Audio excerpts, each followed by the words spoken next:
Assalamualaikum warahmatullahi wabarakatuh. Nama saya Maiza, NIM 180306105 dari program studi peternakan dari kelas peternakan A. Nah, di sini saya akan menjawab soal ujian dari Ibu Tati Fidianasari SPTMP. Nah, yang pertama saya akan menjawab soal yaitu sifat-sifat bangsa dan pewarisannya. Yang pertama itu terdapat pada sifat pada bagian kepala. Nah, sifat pada bagian kepala itu pertama terdapat tipe jengger, kemudian ada warna paruh, kemudian ada mata dan cuping atau telinga. Yang kedua itu terdapat tata warna bulu dan tipe bulu. Yang ketiga itu sing dan fit. Yang keempat warna kulit. Nah, yang kelima itu terdapat bentuk tubuh, leher dan kum. Yang keenam itu letal abnormalitan.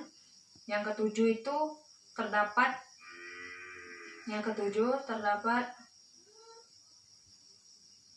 egg production dan egg karakter. Nah, yang kedelapan yaitu terdapat brody atau mengeram. Baiklah, saya akan melanjutkan dengan nomor 2. Nah, nomor 2 itu ada sistem reproduksi betina dan sistem reproduksi jantan. Nah, bisa kita lihat di sini pertama ada sistem reproduksi ternak betina. Yang pertama itu ovum terbentuk di dalam ovarium, kemudian masuk ke infundibulum. Nah, di infundibulum ini telur ditangkap oleh infundibulum. Kemudian di infundibulum ini tidak terjadi penambahan unsur lain di dalam telur. Ini berlangsung selama 15-30 menit. Kemudian masuk ke dalam magnum. Nah, di dalam magnum ini putih telur itu disekresi. Dalam magnum ini putih telur disekresi kurang lebih waktunya 3 jam. Kemudian masuk ke bagian ismus. Nah, di bagian ismus ini telur dibungkus oleh membran sel. Kurang lebih waktunya itu 1-2 jam. Kemudian telur masuk ke bagian uterus. Di bagian uterus ini telur dibungkus oleh kerabang. Kurang lebih waktunya itu 20-21 jam. Kemudian telur masuk ke vagina dan kemudian dikeluarkan oleh kloaka. Kemudian kita lanjut ke bagian sistem reproduksi ternak jantan. Nah, ini terdapat testis, kemudian ginjal, ureter, vas deferens, dan vas seminal. Nah, pada bagian testis ini, pada produksi ternak jantan itu biasanya tempat untuk menampung sperma. Nah, kemudian di sini kita lanjut ke bagian sistem ekresi.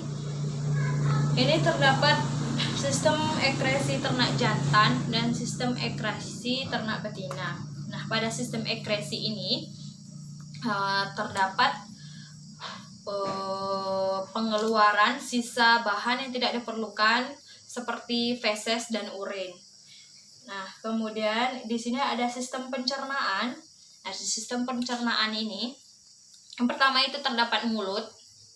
Mulut ini tahap awal dalam proses pencernaan. Kemudian masuk ke esofagus di sistem pencernaan. Kemudian masuk ke crop. Nah, di crop ini adalah tempat penyimpanan bahan pakan sementara. Kemudian masuk ke proventriculus, masuk ke ventriculus. Nah, di ventriculus ini adalah tempat untuk pemecahan bahan pakan. Kemudian masuk ke usus kecil. Nah, di usus kecil ini terbagi menjadi 3, yaitu duodenum, jejunum, dan ileum. Nah, kemudian di usus kecil ini biasanya terjadi penyerapan nutrisi. Kemudian masuk ke usus besar, yaitu ada cecum, kolon atau rektum. Nah, di kolon ini biasanya tempat penyimpanan bahan pakan yang terakhir. Kemudian nanti dikeluarkan melalui kloaka.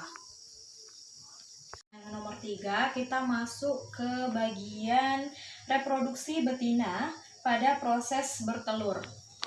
Nah, bisa dilihat yang pertama itu ada fimbriae. Nah, ini awal pada proses telur. Kemudian masuk ke infundibulum. Nah, pada infundibulum ini tidak ada terjadi penambahan unsur lain di dalam telur.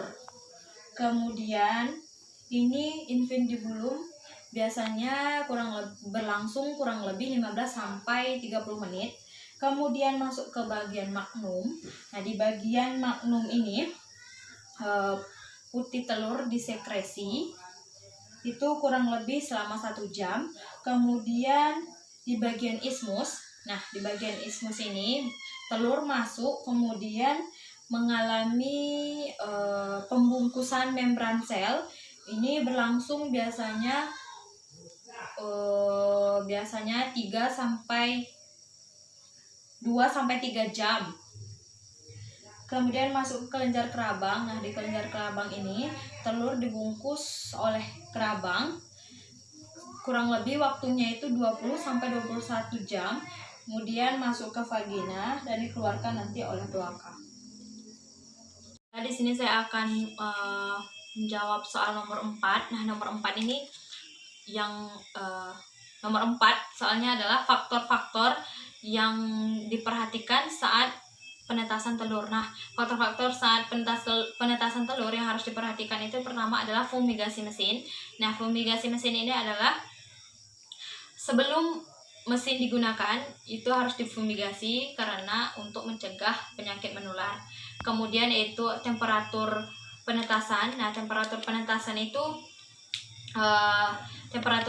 adalah faktor yang sangat penting karena apabila temperaturnya tidak tepat maka daya tetasnya akan rendah. Yang ketiga yaitu ada yang ketiga adalah kelembapan penetasan. Nah, pada kelembapan penetasan ini hari pertama sampai hari ke-18 berkisar antara 50 sampai 60%. Kemudian setelah hari ke-18 berkisar antara 75%. Kemudian yang keempat yaitu adalah ventilasi penetasan. Nah, pada ventilasi penetasan embrio memerlukan O2 dan mengeluarkan CO2 saat perkembangannya. Kemudian nomor 5. Nah, nomor 5 ini yaitu adalah posisi telur saat penetasan dan pemutaran. Nah, posisi telurnya itu harus diperhatikan karena itu akan mempengaruhi daya tetas yang tinggi. Kemudian nomor 6 yaitu ada membedakan telur fertil dan candling. Nah, telur fertil dan candling ini harus dibedakan karena tidak semua telur yang dierami itu dibuahi. Jadi ada beberapa telur yang kosong atau mati. Kemudian nomor 7 yaitu pemindahan telur Sutter dan Heter. Nah, setelah telur didiamkan selama 21 hari, maka telur harus dipindahkan tempat khusus menetas. Kemudian yang ke-8 ada pooling. Nah, pooling ini setelah ayam 21 hari menetas. Kemudian ayam harus dipindahkan atau dikeluarkan langsung dari mesin tetas setelah 95% bulu-bulu ayam tersebut kering. Akan menjawab nomor 5. Nah, nomor 5 itu adalah perkembangan embrio dari hari ke-8 sampai hari ke-19. Nah, dimulai dari hari ke-8.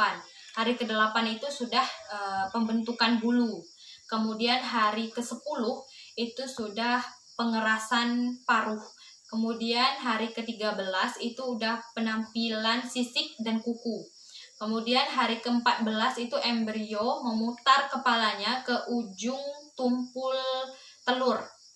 Kemudian hari ke-16 itu sisik, kuku, dan paruh itu udah menjadi halus dan keras.